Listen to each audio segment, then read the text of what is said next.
And the time has come for our second half of our second class on the Akshi Upanishad.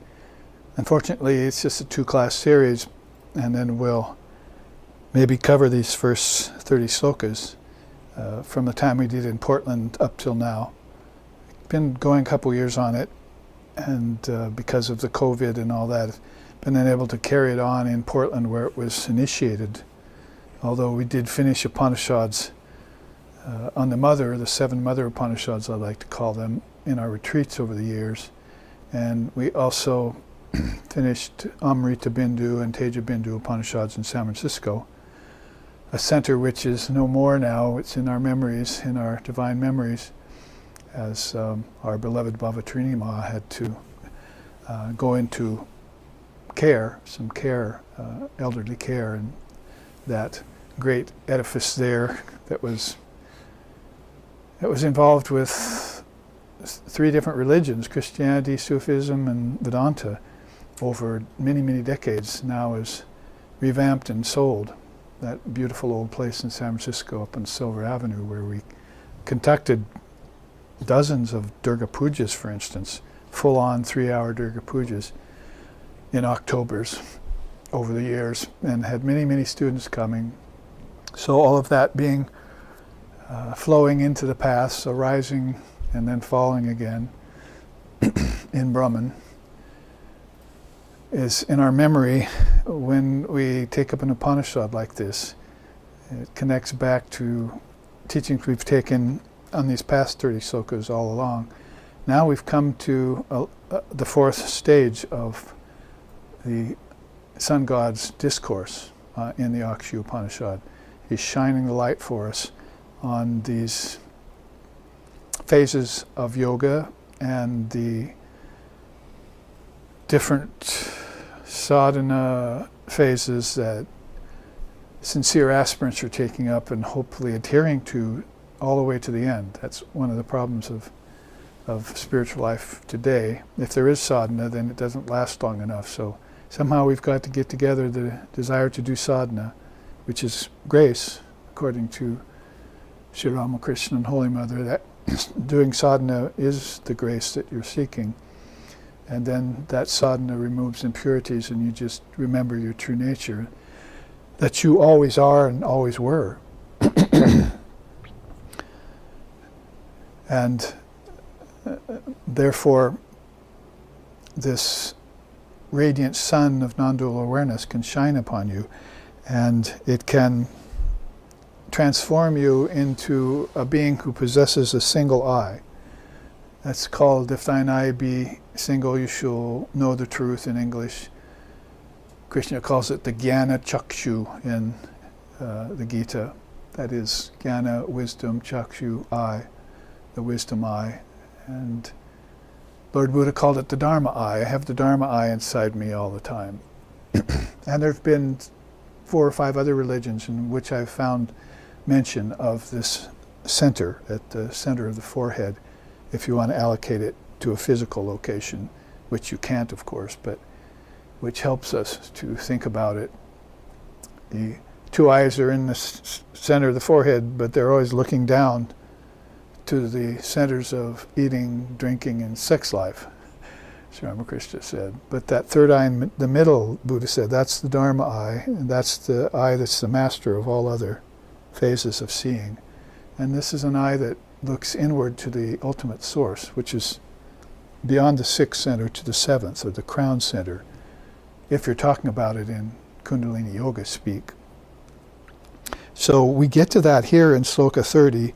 Those who reach the 4th stage after the dwindling of nescience, through the exercises undertaken in the first 3 states, you can see what they are: getting over this desire for embodied existence, studying with a teacher and acharya that can give you higher wisdom, and then achieving non-attachment because you're beginning to see more and more that the self exists within you and that everything else is a dream. So that's the idea, is this one Brahman is the only existence. It doesn't move, it doesn't dream, it doesn't project, it has no desires, it doesn't change, and it's a transcendent verity that has to be realized in the course of one's own sadhana. That's called non-duality. And India has mapped that out for us in the different darshanas in different ways, very effectively, like no other religion, or maybe no other religions in a sense. You might hear references, like I said, to the third eye, but practices that are specific to opening it, where they may be inferred, are not given out so readily, like say they are here, because you're going to be heading for that very state in the fifth phase, you see, non-dual awareness. And so those who reach the fourth state after the dwindling of nescience through the exercises of these three states, you can see what they are, look on all things with the same eye. So that means they're looking on the asat, vidyate, bhavo nabhavo, the asat, the unreal, and then they're looking at sat vidyate, ubayor api drishantos tu anayos tatvadar anayos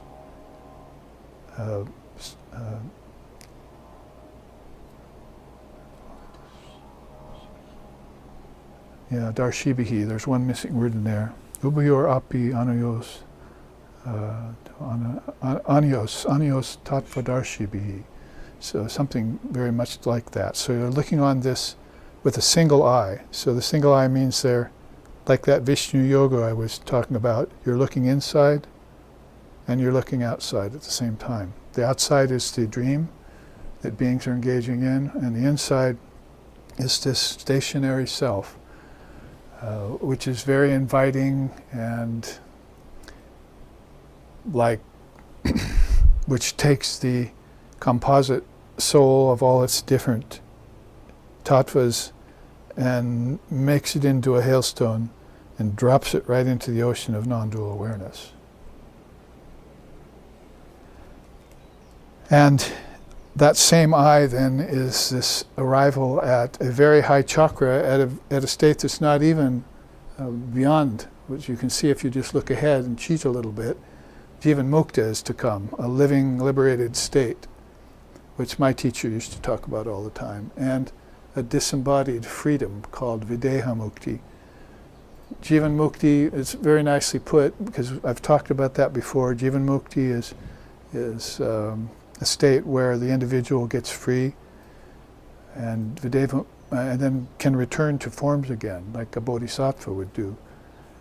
But Videha Mukti, Videha means no bodies anymore, so the Videha Mukta would dissolve the hailstone completely in the ocean without any desire or need to return to any kind of embodied condition, that is earthly, heavenly, or trinity, or any kind of embodied position at all, just go completely formless. So it puts formlessness on the philosophical map for us to even have a mention of it like that. Videha Mukti, there's a word for it that we can grasp onto, like nirvikalpa, free of time and imaginings, and then other words like asampragyata in yoga, where you have seedless state. In deep sleep there's seeds, but in Turiya there's not. That is, you're not going to come back and water the seeds again. So in that vein, the same eye, I put together this chart yesterday that brings out some of the facets of this great teaching of sameness, same-sidedness. Vivekananda would call it samadarshanam. Samadarshanam. Let's see here.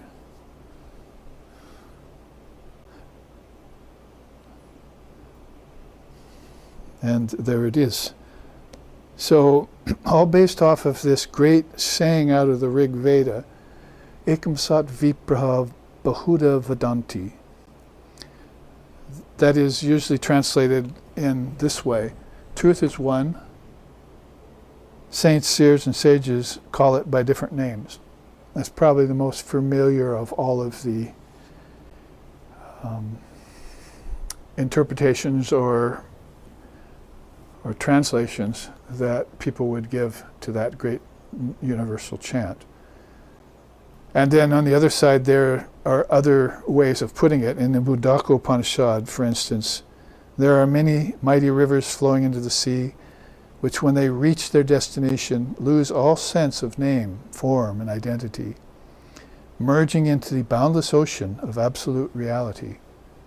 So that's, of course, that Yatha Nadyaha Shandamanaha Samudre Ashram Gachanti Navarupa Vihaya is in the Mundaka Upanishad. Translated into English, it's about these mighty rivers all entering into the ocean. So that's another one of those non-dual statements following on the more ancient Ekam Sat Vipraha Bahuda Vedanti. That comes from the Rig Vedas.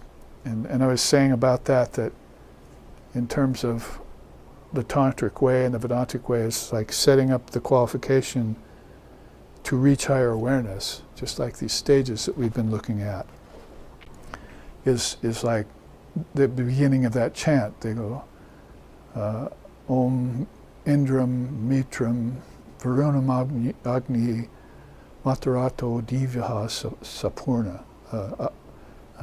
Indram Mitram Varunam Agni Matarata Divyaha Saparna Garutman is the first line to that. So you have worship of Indram, Mitram, Varunam, Agni, and then the Mahat, and then Garutman, that is Garuda, the carrier of prana. So that's what you would do. Om Indram Mitram, Indram Mitram, Varunam, Agni, or Matarata Divya, Saparna Garutman. And then comes Ekam Sat Vipra Bahuda Vedantyagmin, Yaman Matarishvanamahu. So they have set it up to reach this one goal reached by these many paths. So you could also then make a case for that being deities. If you worship these many deities to get to the one deity.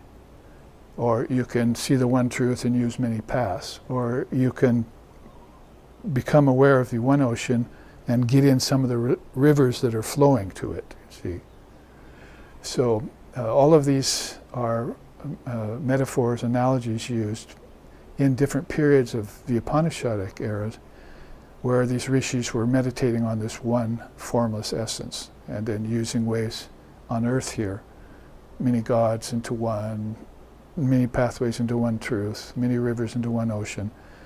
These are the universal sayings. Now, in the Dhammapada, which was much later, it was put this way: at the highest inward altitude of spiritual experience, the Arhat beholds the Paragatam, the supreme goal, as well as all the many pathways below leading to the mountain.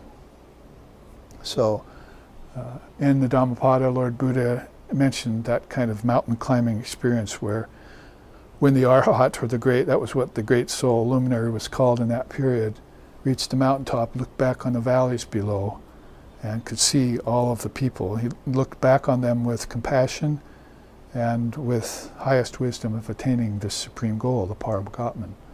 So in the Dhammapada, that's the way it's put. So in even a more recent age, out of the Vedas and the Upanishads comes this Buddhistic period where the whole thing is put like that. So thinking about all of those then, my idea for this chart was basically around many paths leading to the mountaintop. So there you see, I got, I don't know if that's El Capitan or the Matterhorn or which it is, but I got this image of a great mountain with one traditional way up it. And the pitch that you have to undertake, the overall pitch, probably consisting of many smaller pitches, to get to this mountaintop of spiritual experience, like Lord Buddha says. And the whole thing around this is that the saying usually is there's one goal and many pathways leading to it. But I've added to that, and yes, there's only one way. So one goal, many paths, but only one way. That's not been extended in our understanding to think of it that way. And so you can see there, as we were just talking in the Akshi Upanishad and some Kriti is getting these teachings from the sun god, that I've placed Advaita right there at the base of the slope. The idea being that paths don't lead to the goal, do they?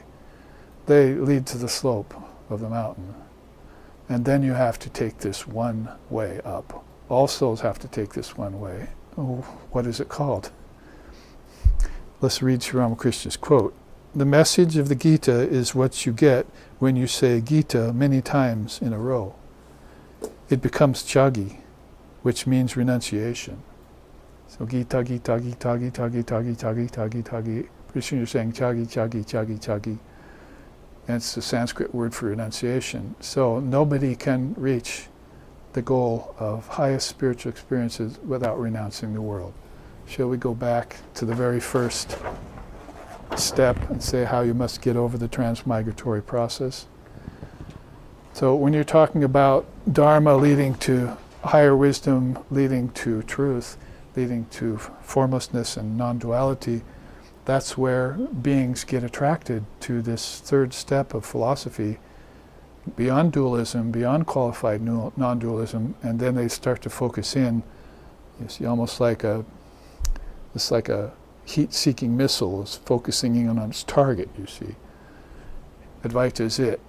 And all these things we talked about, Giti behind me, are fast diminishing now, are fast disappearing from the concern of the devotee and all the brooding that he's doing on it. Of a grosser kind or a subtle kind, here on earth or in the mind, beyond the three worlds, then it's getting to this point where Advaita is fast gaining ground over every other way of thinking. And we call that Advaita Vedanta. So you see here I've put pathways.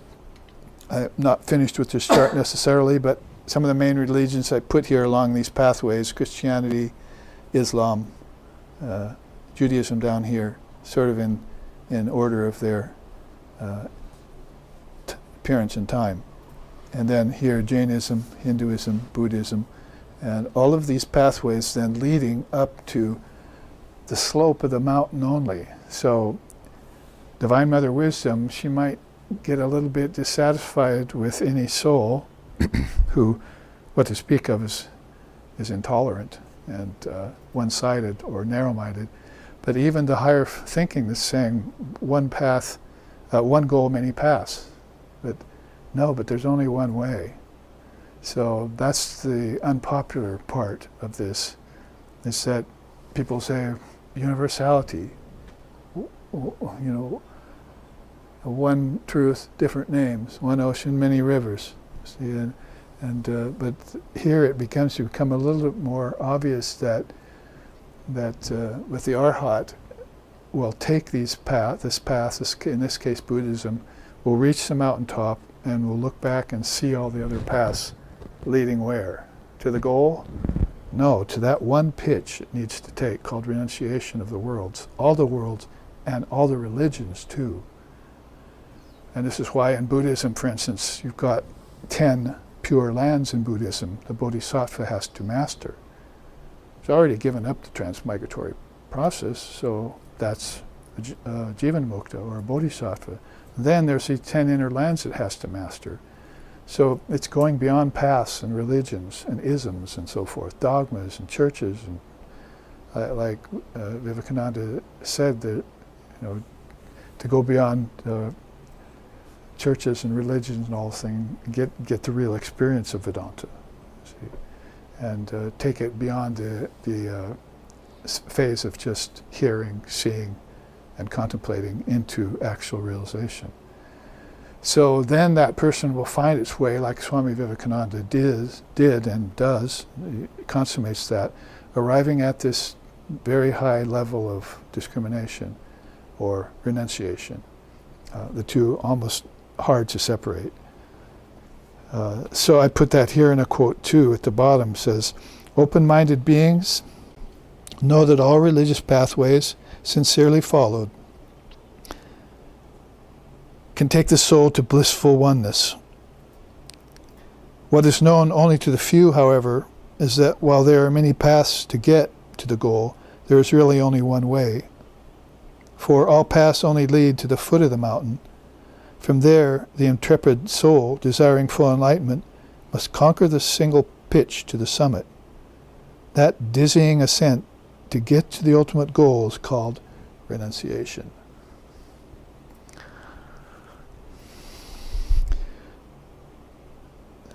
So there you see, reaching this understanding of non-duality called Advaita, then the soul is going to have to make this pitch towards asampragyata or nirvikalpa or paragatam, however you're going to call it in different religions. It's been cited in India's darshan as the ultimate goal, the goal of all goals. So you see renunciation, the spiritual way to liberation, getting to the top there. So ekam sat vipraha buhuda badanti is the conventional, you might way, or kind of the what's being considered to be the new secret of universality, and people are trying to understand that my watch doesn't keep the only right time, that all the religions are under God. There's that mountaintop stands atop and beyond all these pathways called religions leading to the slope. That is the foot of the mountain before that slope is encountered. So the population of souls on this pitch, if you're there at El Capitan, which I was a couple times, you can see there's very few people going up that pitch and a lot of people down watching it, and then of course a whole world of people who are nowhere near the mountain. So it's really a good analogy with the rarity of a soul, or the run of souls that have found this inner nadi. You want to see this pitch here that's being taken is like the Sushumna nadi, and it's going to the crown chakra. And so souls that get on it and follow it open up themselves to higher reality. Will come a time when beyond the heart chakra, into the throat chakra, into the third eye chakra, you're not just getting over brooding, or you're probably casting off weight and instruments and tools and methods and everything to lighten yourself so you can make this ascent to the non-dual truth. There are stories in Vishishta Yoga like that where the soul has made this attempt at this complete renunciation leading to full enlightenment, and keeps falling back at some certain point and not able to do it. Finally gathers all of his strength and his wisdom, and step by step goes through this inner process and has his full immersion in Brahman. So the curtain of nescience by that time will have thinned to be almost non-existent. You might, if you put a layer of cloud around this mountain and the climbers are going up this pitch, they'll be in the clouds, for a while. They won't be able to see anything. So that's symbolic of this curtain of nescience still present. But as they climb higher and higher and get above the clouds, the curtain of nescience is going away and thinning, and now they actually see the light at the end of the tunnel. They can see this non-dual experience awaiting them, and it eggs them on, as it were, and inspires them, and they spend more and more time in deep meditation, and too much trouble to open the eyelids to come out of that, as we just said. I mean, sometimes you can even sing about that.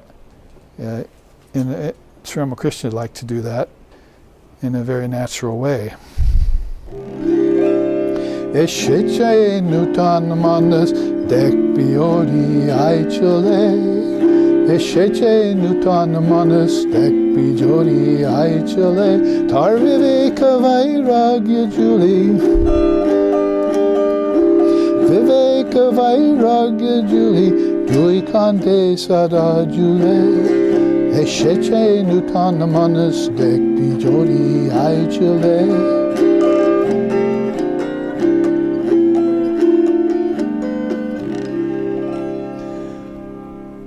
He says, a new man has been born on earth. Nutan manus. like a great mind, a new, fresh mind. If you want to see him, then come along with me. But be careful, because when you get there, you won't see this grand spectacle necessarily. He's just sitting there and no possessions. And all he has is a shoulder bag. And if you ask him what's in it, he'll open it up and you'll see nothing there.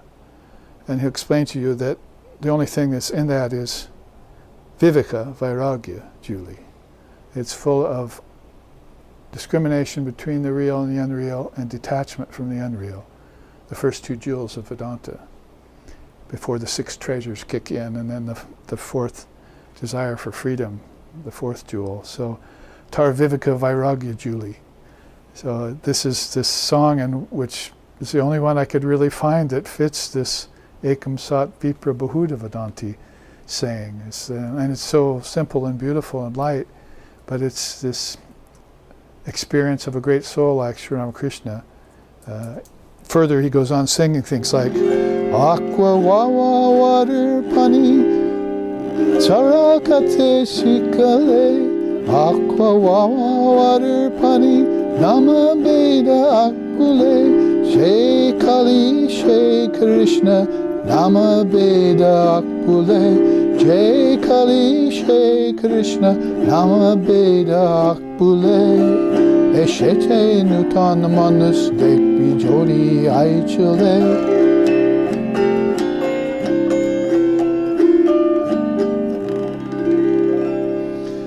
And many other beautiful verses expressed there.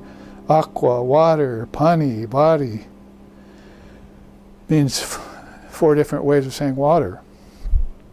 Allah, God, Isha, Musa, Kali, 5 different ways of talking about divine reality. So both these verses talk about, and Sri Ramakrishna used to teach about it. The Englishman goes to the Ghat, which is a place there near the river, and gathers a liquid, calls it water, and then a Hindu would call it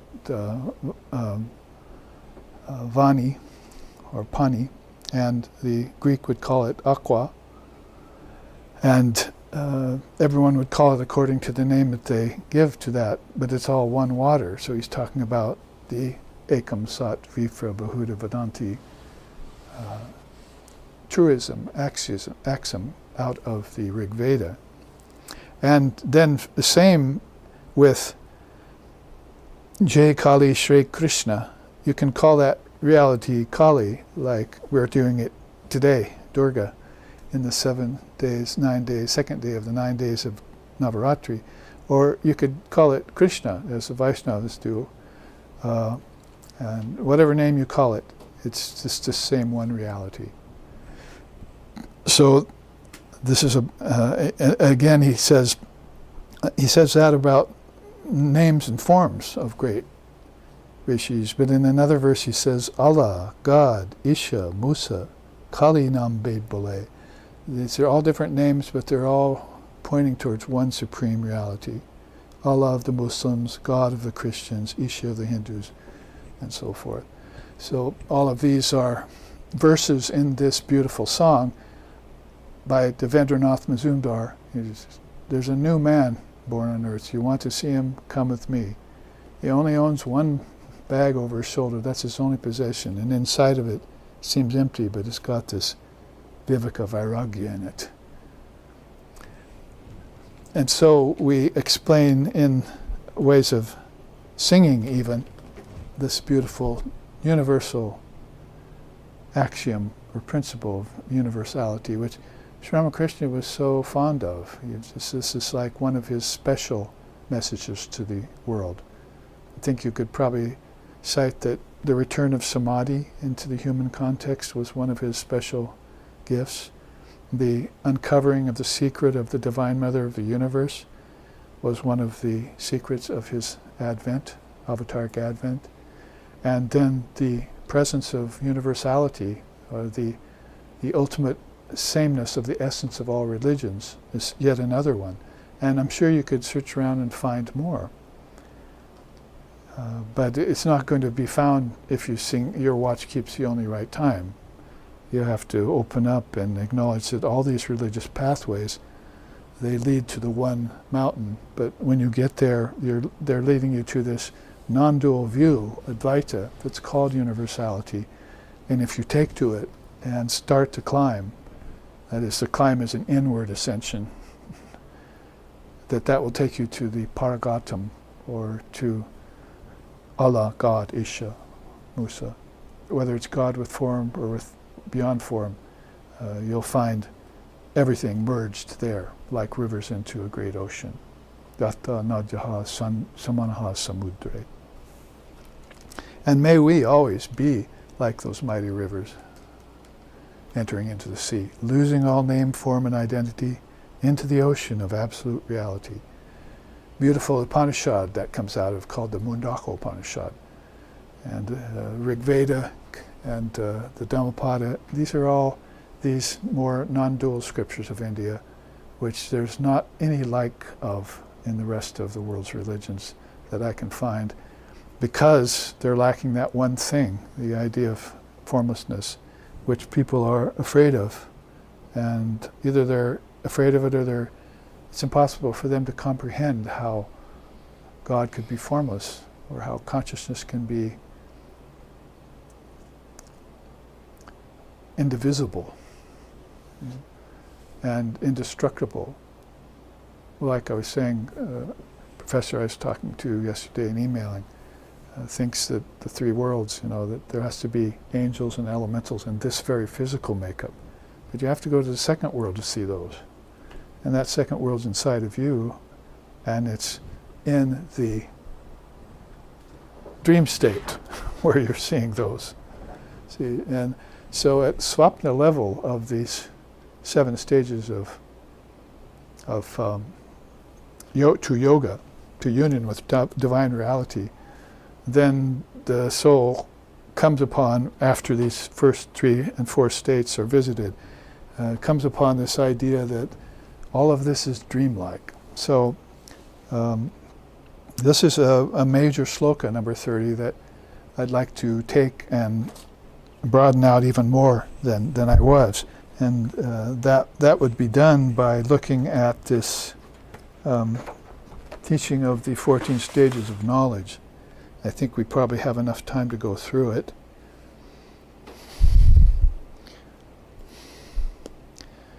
So this is a teaching called the Ghana Bhumikas and the Agyana Bhumikas. Very ancient teaching. I just mentioned the 10 pure lands of Buddhism, so there are systems inside of these great religions, or great darshanas would be able to explain it that way, because these aren't just the pathways leading through the forest to get to the base of the mountain. And each religion then has these different ways of interpreting truth, from lower to high, to middle to higher, and to non-dual. And the seers have taken up a good deep look at the souls who are making their way through those pathways in the forest. What kind of dead ends are there, how they come out of ignorance into knowledge, and how they get from knowledge into highest truth. Those things were always existing in Maya, in the mind, and they're simply raising themselves from one stage to another. It'd be sort of like raising a ladder, and it clicks, and then it clicks, and then it clicks. You see, the 2 little studs are keeping the one part of the ladder in place. And you just extend the ladder upwards and inwards, and understand more and more, deeper and deeper, about the nature of divine reality. So the same thing really that's being talked about here in these first 4 steps. And it's good that we showed the Ekam Sat Vipra, the one truth, many ways of reaching it, many pathways reaching it, and one way to do it. Because number 5, which we would get to if we were doing this Upanishad next week, is Shishupti Pada. You've gotten to deep sleep. So they're assigning this and we should probably point this out again now, is that the first 3 states here are all done in the waking state. I see that that was mentioned last week, but I didn't comment on it very much. So if you want to get beyond the suffering, if you want to put it in terms of the Four Noble Truths, basically you're to say that, there is suffering and I want to find the cause for it and get beyond it. And you can see how that's also in the mind of the yogi or yogini who's wanting to get beyond the transmigratory process and out of suffering and duality. And so the next move to that would be waking state, right? Still finding a teacher in the waking state and reading the scriptures in the waking state. And this is, as I mentioned before, how you begin to make the dreaming state lucid. People don't understand this. They want to just find some magic medium or mechanism or medicine or intoxicant to kind of make their dreams luminous, and they can just go into dream and enjoy them. But the waking state is a mirror of the dreaming state, says Gaudapada. So one will affect the other. So if you transform your waking state, your dreams will become like radiant meditations. That's the line of a song. A man has come to me from a land that never sleeps, and now all my dreams have become radiant meditations. So this is a transformation that's taking place here. And that's all waking state. And then the non-attachment of your mind to all of that is also done in the waking state.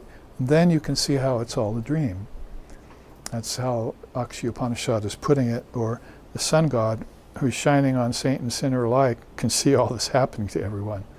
And is just waiting for them, shining the rays of wisdom for them to open up the nadis or the chakras or the mind to this higher truth and benefit by it. But so many attachments are there, so many problems and so forth are there. So that's the path and its obstacles. All of that is a precursor then. If we want to look at how a person dreams, then follow along with me here, because there are 7 stages before this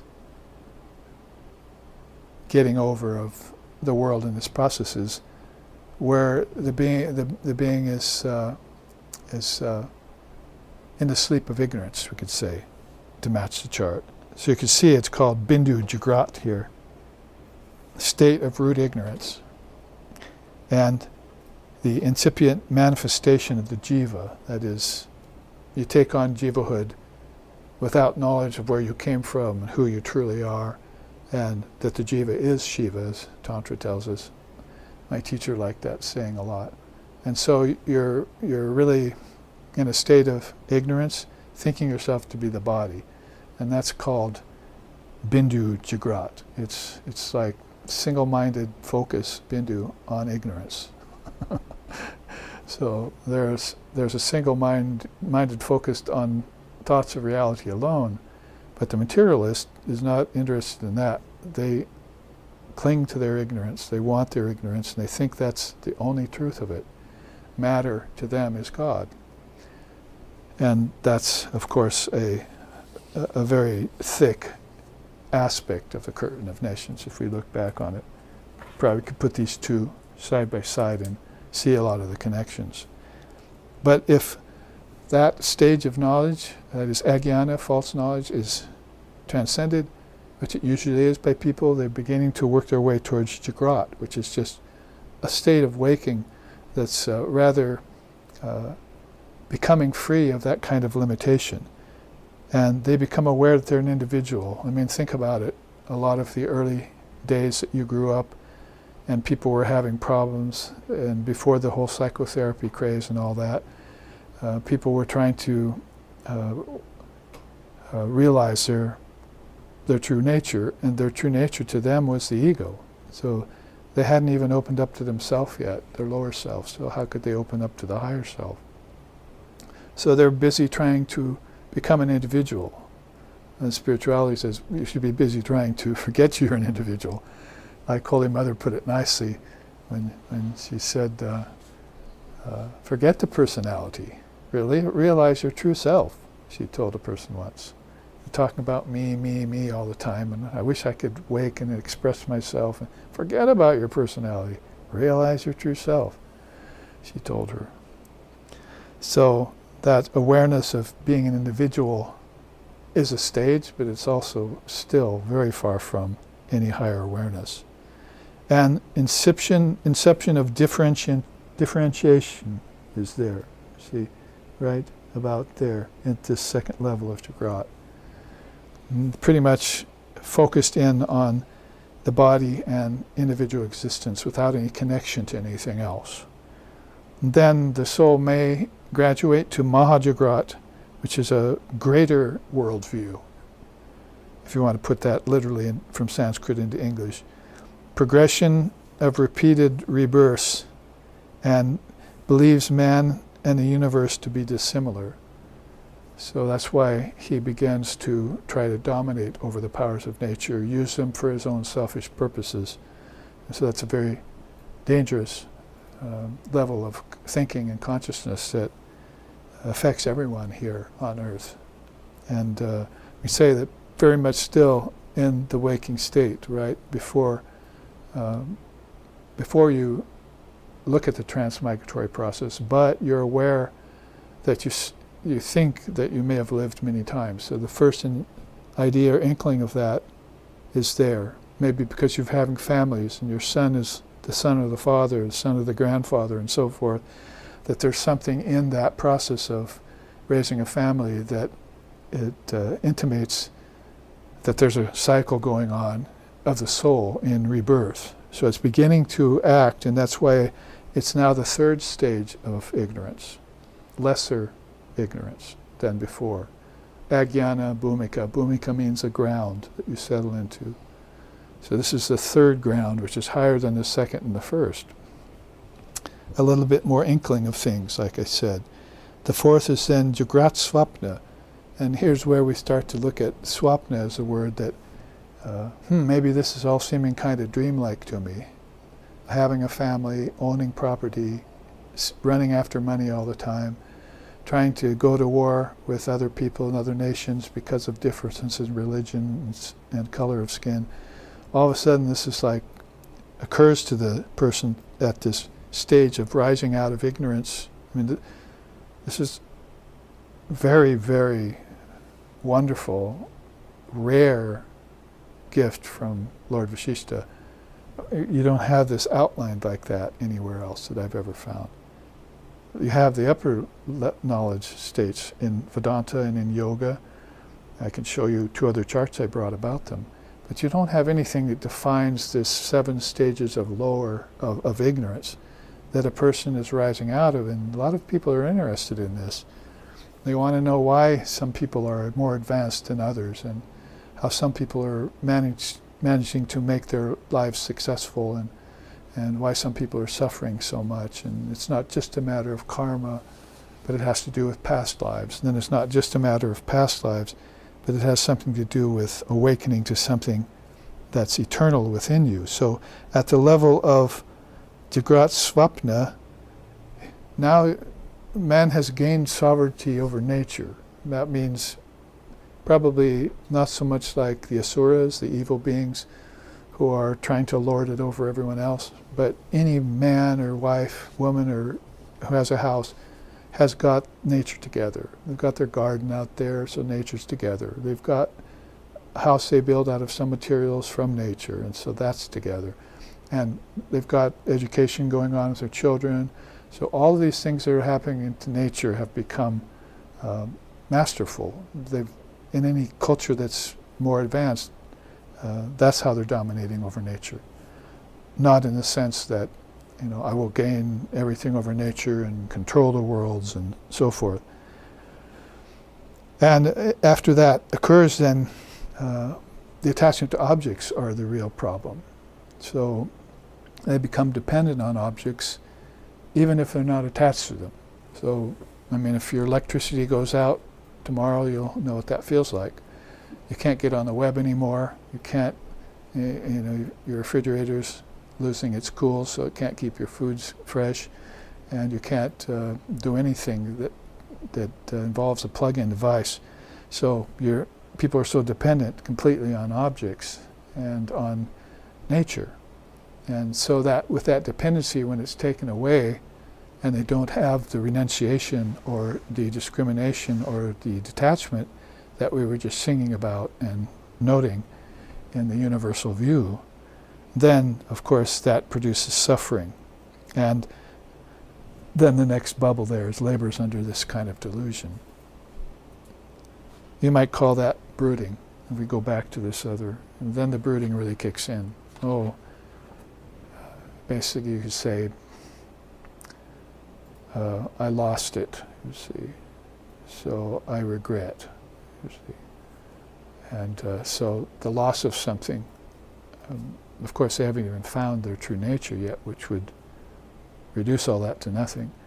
But the idea of having lost things that they once owned causes them regret. And then they fall into brooding and are even further away from the fact that everything exists in the self and you can get it back so easily. For instance, a young couple that loses a child, you see, a horrible thing. And so they brood on that for a long time and they become distant from one another because they've lost a child. They can just produce another one, but they really won't do it because there's all these problems in the way, emotional issues and so forth. So they have the ability to go on. And so if they knew that the soul that they just lost as a young child is going to come back with them to them again in the form of another body, or if they put it in the sense that the soul never dies, and so you can keep offering worship to your ancestors or to your deceased child, then you've got a whole other way of lifting yourself up and out of this brooding based on ignorance. And so you've arrived at a higher state of awareness that there is such a thing as an eternal soul, and that it only takes bodies and moves until you find out that it doesn't move at all. But we won't want to jump the gun here for that. So this is the idea of Jagrat Swapna. It's kind of a blend of waking and dreaming here. A kind of half-baked knowledge, or half-digested knowledge is coming to them, which at the fifth state is called Swapna, that's pure dream. And that's where it begins to gain objectivity on the physical world, examines life's events as if in a dream, and remembers them upon awakening. Like I was saying yesterday, went and polished all the temple floors of the Belar Mat 2 nights ago, see, in a dream. And so that was something that I remembered from going into that temple earlier in my life many times and chanting to the master there and so forth with hundreds and hundreds of Hindus at sunset and with dozens of Hindus at meditation in the morning for Mangala Arati, all opinioned, you see, impressed on my mind so that I can revisit it again and clean it, you see, later on. And so now I'm seeing all that as in a dream, right? But I actually did it in the waking state. So Jagrat Swapna is a combination of that, and Swapna begins to take on, it's the fifth level of ajnana, it's the fifth level of ignorance. So it's the ignorance is getting subtler and subtler as it disappears from the soul's mind, or the soul is the mind in that case. And this gets even more pronounced at the level of Swapna Jagrat, where the dream becomes even more pronounced than the waking state. That is, it's beginning to lead you towards formlessness, which is called Shishupti. You have to realize that there's somewhere where you go where neither waking nor dreaming are happening. What was that place? See, it's one of the great turns of philosophy in the Indian rishis where they realized that there was a third state to their consciousness where they weren't there. See, I was there in dream, I was there in waking, but what happened when I wasn't in those two states? Was that a void? Was that total ignorance? Was it just blackness? Did I not exist there? Then why am I coming out of it and remembering it? You see, so this is a very profound turn of philosophical thinking that happened in India only. And especially as pertaining to the spirit, that is, to the eternal nature of Brahman, which you're working your way towards. And we have probably enough time to do it. So, swapna, you gain objectivity, examine all life's events as in the dream, and remember things upon awaking. But in swapna jagrat, the sixth level of ajnana, you recall events long past and render the waking state lucid. So, because quite a few people have asked me, how do I make my dreams lucid? Because I guess a rash of books came out and people were interested in dreaming. But I would always have to sort of disappoint them in a way and tell them, you won't make your dreaming state lucid until you make your waking state lucid. How is it possible? If you want constant peace and bliss and wonderful things to happen to you in your dreams, if your lifetime doesn't, if your waking state doesn't have those, that's just going to be reproduced in your dream. You may have a few flashes of something higher, but you had those in the waking state too. I got a better job, more money, I found that woman I was looking for, that man, and things look like they're really cherry now and on the rise. So your dreams will carry some of that, you see. And so this is again how the seers are looking at a soul's rise out of ajnana into jnana. And it's very rare to hear it put this way. And in the Vishishta scripture, you can read this more thickened out with more to say about it. I'm just taking it down to 3 or 4 word bubbles to describe how ignorance goes away, how the curtain of Neshin gets thinned, not just by not brooding, but by living through it, by living lifetimes through it and awakening up to your true nature. So finally you get to Shishupti. This is a word very special in Sanskrit, which means deep sleep. And so they examined their deep sleep state in meditation. They thought back on what they saw when they were in deep sleep, because they knew what waking happened, and they began to remember their dreams. They connected those two.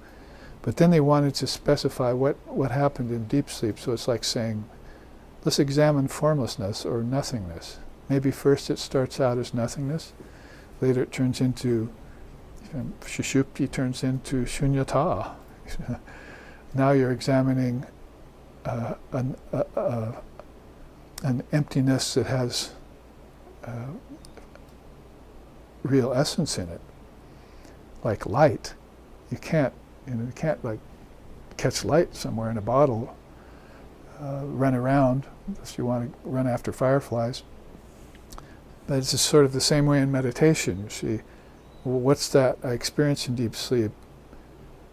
And all the seeds were there, and the light was there, like a light at the end of a tunnel, because I still had nescience. I wasn't up the slope all the way, and now, but I knew that there was a light there. And I came back with a remembrance of it. So that's why this recalls events long past and renders the waking state lucid. But in Shishupti per se, the soul realizes that all states are beset with pain. So that's about here, you see.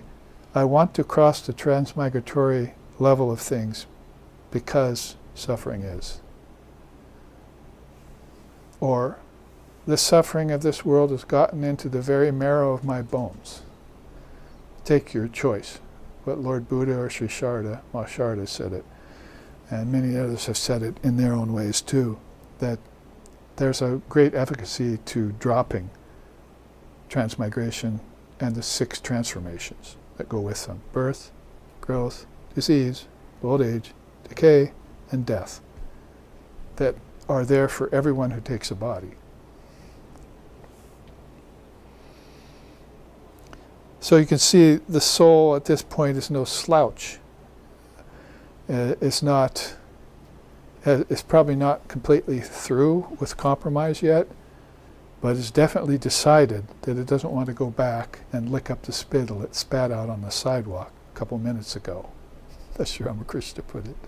It doesn't want to go back to that suffering-ridden world and all the experiences that were there.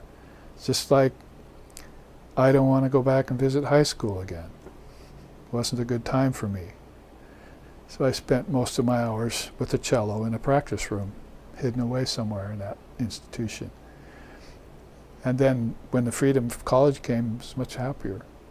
So one seeks that freedom, which all of those old memories don't have to be repeated again. And you can divest yourself of them. Get thee behind me. And they don't come back even in dream anymore, you see, because you have given them up. You found a canoe, you took it to a far distant island, and you loved that island, and you didn't want to take the canoe back to where you had been, so you burned the canoe. That's the definition of a monk, who gives it up both internally and externally. The householders, Sri Ramakrishna said, should give it up internally. That's how they would get over the transmigratory process, thinking in their mind, like some of my students tell me, I'm not coming back here again. And most of these students don't have children. They decided not to have children because that's one of the bondages that brings you back with the ancestors. Of course, if you can have children and raise them in the Dharma, then we're all for that. That's the line of demarcation here, that we have about 20 minutes left to talk about how Ajnana turns to Jnana in this wonderful view of Lord Vashishta, talking to the young teenage Ram, Sri Ramchandra, about this. So to get to Ghana Bhumikas, there are also 7 of those. So these are called the 14 stages of lower and upper knowledge, or ignorance and knowledge, if you want to put it that way. This is a kind of knowledge too, is what they're saying, to raise yourself up and out of this kind of darkness by degrees. You get to the stage of enlightenment, by stages. So in that way, you're coming up and out of darkness. This thirst for life forever quench it, drags from birth to death, and death to birth the soul. But he conquers all who conquers self. Know this and never yield. Say Om Tat Sat Om, as Vivekananda put it in one of his beautiful poems. So now here we may be familiar with Jagrat, Swapna, and Shishupti, because those were given in a higher sense in the Advaita Vedanta way of looking at things, mainly via Gaudapada, Govindapada, and Shankara. So now we have, this is of course a much earlier system, but now the Ghana Bhumikas, the upper lands, and it's not sunken grounds anymore, it's elevated lands, or elevated grounds, like taking that pitch towards the highest goal by stages. So the first stage of that, because these are 14, so we'd call it stage 8 of the whole composite, or the first stage of upper knowledge would be called Subhecha. And Subhecha means that the soul gets attracted to the path of indifference. So begin to see then that non-attachment there, asanga here, is very related to that. But that's just attraction to the past still. And once having heard the truth, desires to enjoy jnanam, or the essence of wisdom. So things of the world in the transmigratory process called lower wisdom, aparavidya, or lower knowledge, secular knowledge begins to lose its hold on that soul, and they begin to hear only about the Dharma. And that can of course be explained in many ways, and we have over the past decades. The third bubble there in Subhecha is called Seeks Guidance of an Illumined Soul. See here how Vichara, Bhumika, the Bhumika is the same word in the system here, how these appear in the Upanishads and in scriptures like Yoga Vishishta and in the Vedanta and Upanishads. So you can see that this kind of enjoyment of jnana essence is going to be facilitated by seeking out a guru, an acharya, or an illumined soul who can explain it to you. Then you're going to study it. See, studies with acharya guru, studies Atmagyan scriptures. So you can see having these side by side is very helpful to explain the Akshi Upanishad when you look at an ancient system like Vishishta and how he explains it. I would say probably Vishishta's is more a hands-on way of looking at students, because we know he trained the young Sri Ram, and he probably had many, many students because he was a mind-born son of Lord Brahma. So he had many people attracted to him who were taking these higher teachings. And his system, if you want to call it that, has been in existence for so long, and even has a cult following now today in the Kali Yuga in America. You look it up on the computer, you'll see these groups that probably aren't that much involved in Tantra or Vedanta or even Patanjali Yoga, but Yoga Vishishta, they like that. That's something that they're really attracted to, and they like the way in which this great rishi explained this. So that's Subhecha stage really is almost here, all three of these. And then Vicharana begins to inquire into the nature of reality. So that's a bridge here, and also contemplates the Atman. So you must have heard about the true self before, so you can actually sit and envision it. And attainment of virtues, that was called Dharma Mega Samadhi later in the Yoga Sutras, and increased spiritual aspirations, always moving towards the goal. As Sri Ramakrishna said, go forward, go forward. The woodcutter went forward into the forest every day after the rishi told him that, and found more and more beautiful things to complete his life with as he went deeper and deeper. So this increased spiritual aspiration towards the goal is going to have to be encountered and facilitated. That's vicharana. So, vichara is inquiry into the nature of your true self. Then tanu manasa comes forward, good study of Sanskrit words. And what happens at this 10th stage of the 14 stages, or the 3rd stage of Ghana wisdom, Ghana Bhumika, is freedom from desires, mastery of concentration, transcendence of mind. So it's getting more towards non-dual reality. Transcendence of mind, because mind's migratory, but the self is stationary.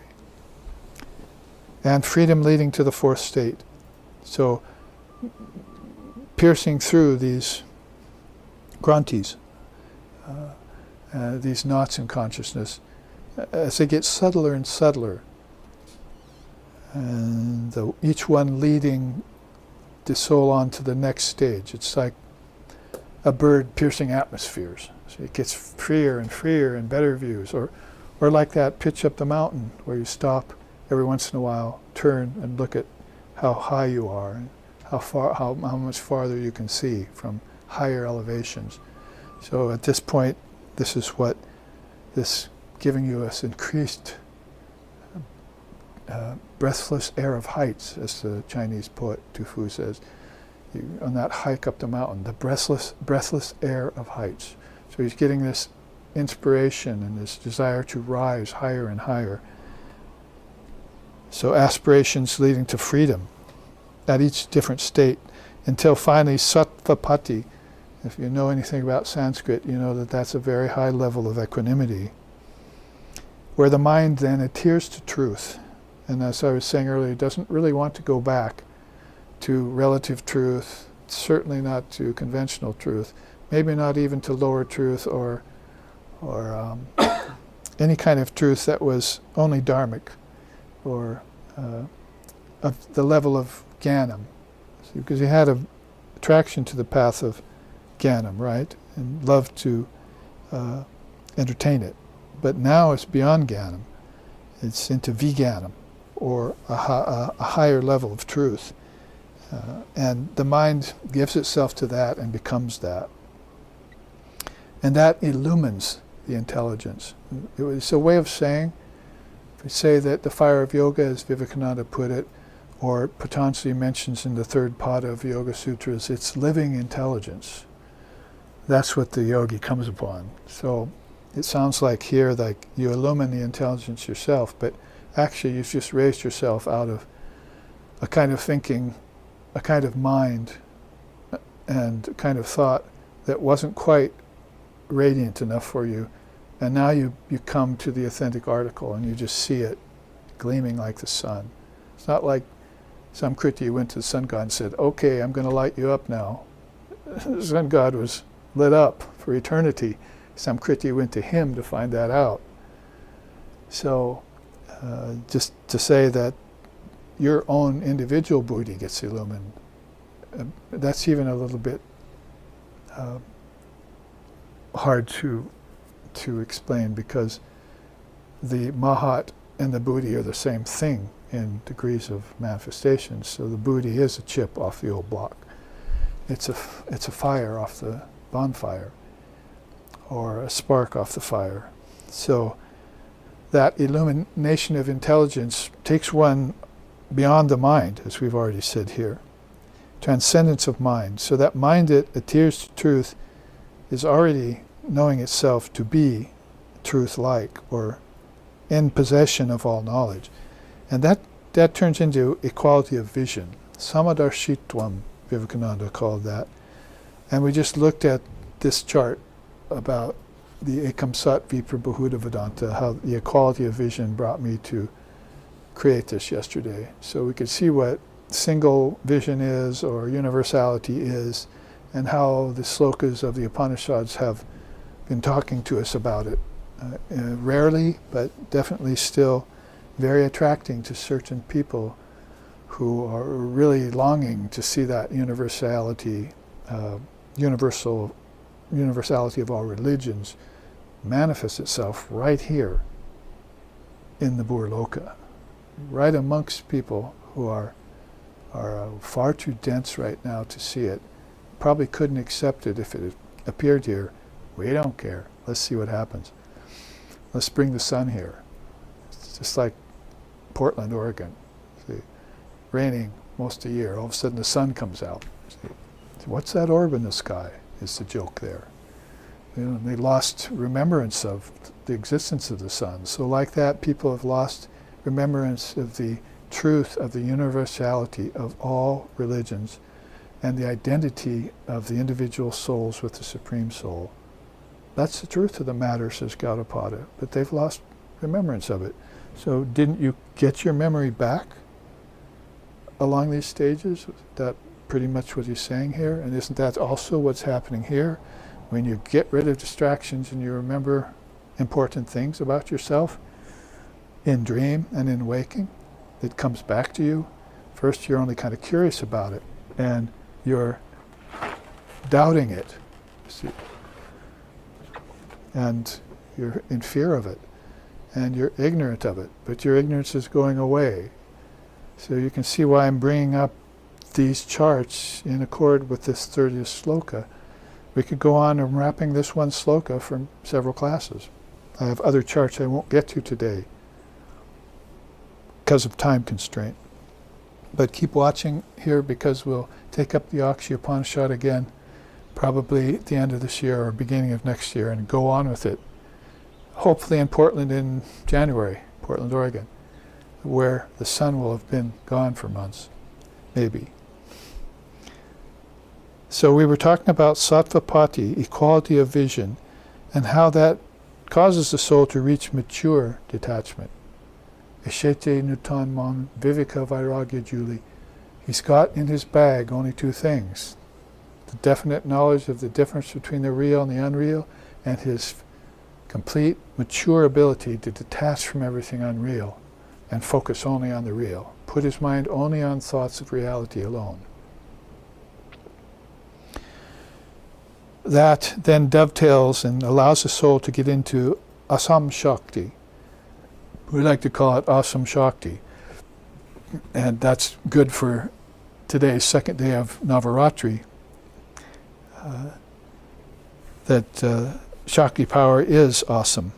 But this, of course, means at that stage four things: that the soul can begin to merge into its Atman, hailstone into the ocean idea, and can like many rivers flowing to the sea. Give up all sense of name, form, and identity. And it can do this with somewhat of an ease. And then come back again, and then again. Oh, now I'm in the ocean. Oh, now I'm back as a river. Now I'm water in the ocean. Now I'm water in the river. But it's all same water. See, ekam sat vipra bahuda vadanti.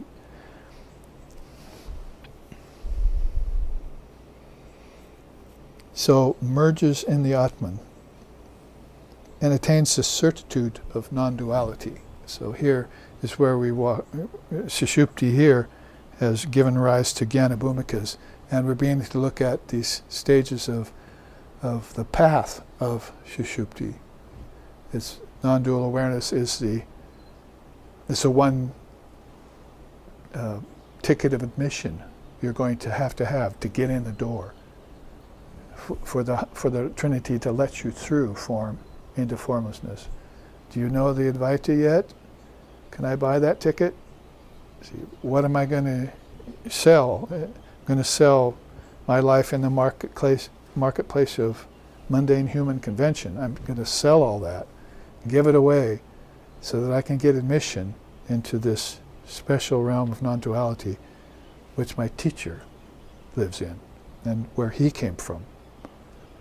A land that never sleeps, you see.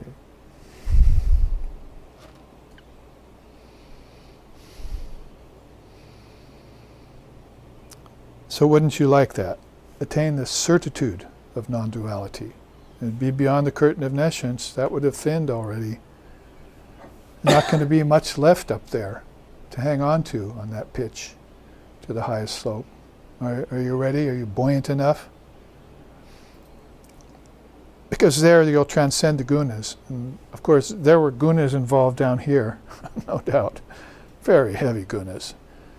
The tamas, that is the slothfulness, was physically heavy. It was not just jhana, but it was actually physical heaviness. Like the obstacles of yoga, the antarayas of yoga, two of them are heaviness of body and of mind. So the gunas are there, and the guna of restlessness is involved with seeking things that are unreal, spinning its wheels and so forth. But so you didn't know that there was an origin to the gunas at a very high level of your consciousness, and that you're going to have to find the ability to penetrate through those in order that non-duality becomes not just certain, but for all time possession. And that would be called Jivan Mukta. So the next bubble is realizes Jivan Mukti.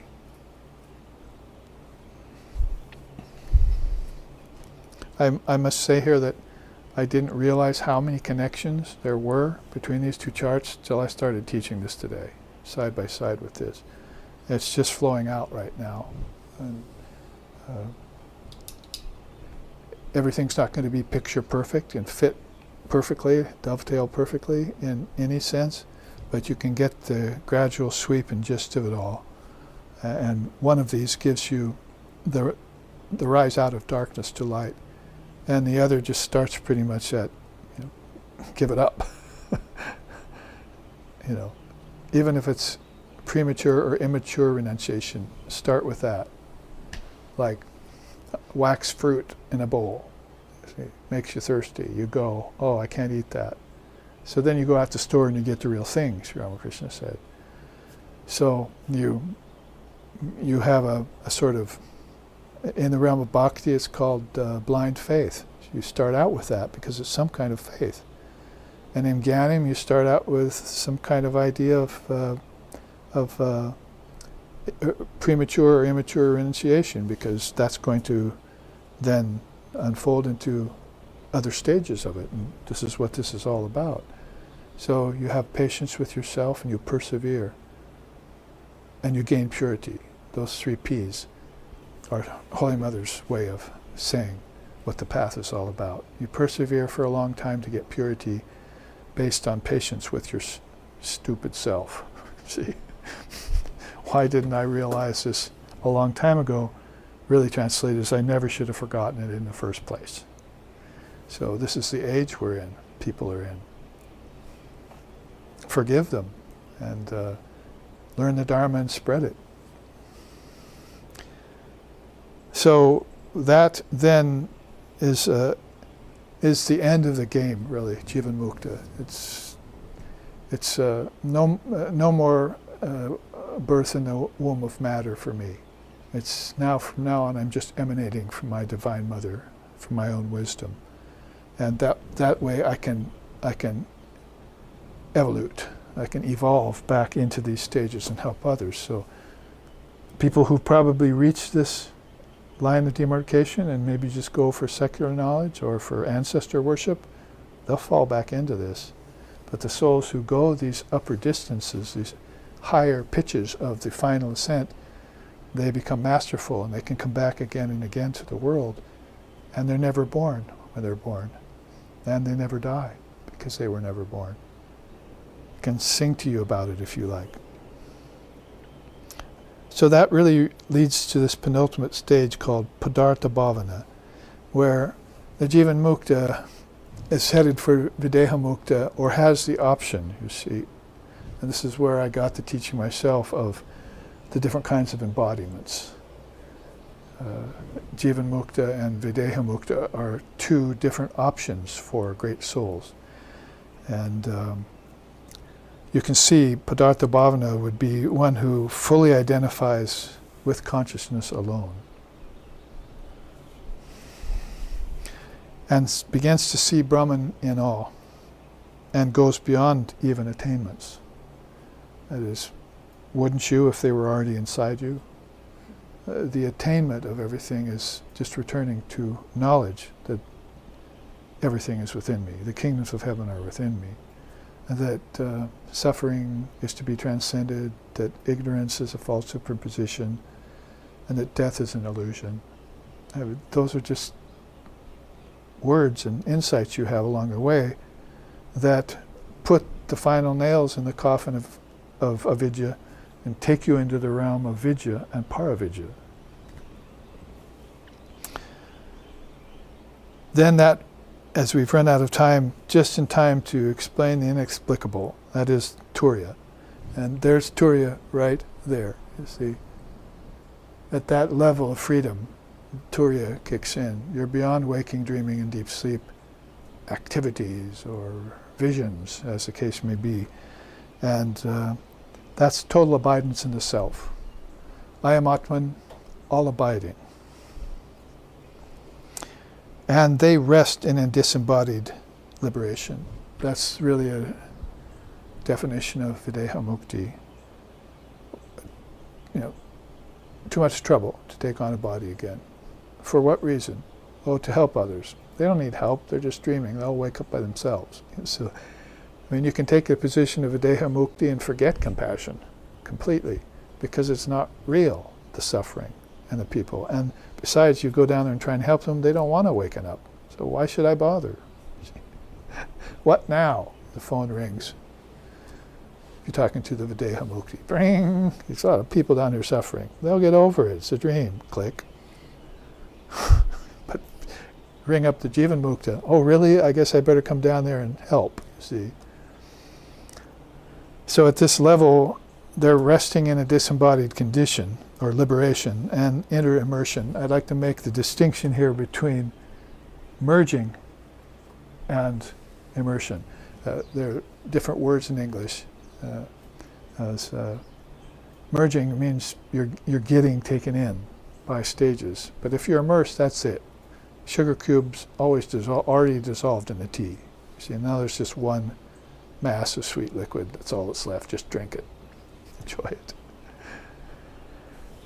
So, taking apart Sloka 30 was a task for me today, and that's why I created this chart for us yesterday, to show the universality of all things and how great beings from the ancient times, Rig Veda, all the way up to Sri Ramakrishna's actual realization and manifestation of universality, and his speaking about the essential oneness of all religions, has been there in the mind of the rishis all along. The non-duality always kind of hidden. what else is hidden? Divine Mother hidden. And unfortunately, the presence of Maya is also hidden from them. So they're going to have to wake up to that and then transcend it. Even if it's just waking out of a dream, you won't realize the dream was a dream until after you've awakened, because while you're in it, everything seems real to you, like pain and suffering. So that finds us at the end of our second and final, for now, class on the Akshi Upanishad. And we'll pick it up again soon, so stay in touch with us. You'll know when that is. We can then go on into the first sloka. We're well halfway through it, because there are 48 slokas in all in this Upanishad. We can see then, sort of like a cliffhanger there, like one of the old serials. See what's going to happen to Samkriti next. What's Surya Narayan going to say next that could be any greater than this? We'll find out then. So here, let's end with our chant. Om Padram Karnevihi Srinayama Devaha Badram Pasyema Akshabirya Jatraha Stirai Rangaish Tushivamsas Tanuvir Vyashema Devahitam Yadayahu Svasti Nayendra Vridashravaha Svasti Nahapusha Vishwadevaha Svasti Nastarksho Arishtanemihi Svasti no Brihaspati Dadatu Om Shanti Shanti Shanti. May we see with these eyes what is good and spiritual, and hear with these ears what is noble and uplifting. And may we, while worshiping the Lord and Mother of the universe, with healthy minds and bodies, live a life which is pure and beneficial to ourselves and to all other beings. Om, peace, peace, peace. May peace be unto us, may peace be unto all. Om Hari Om.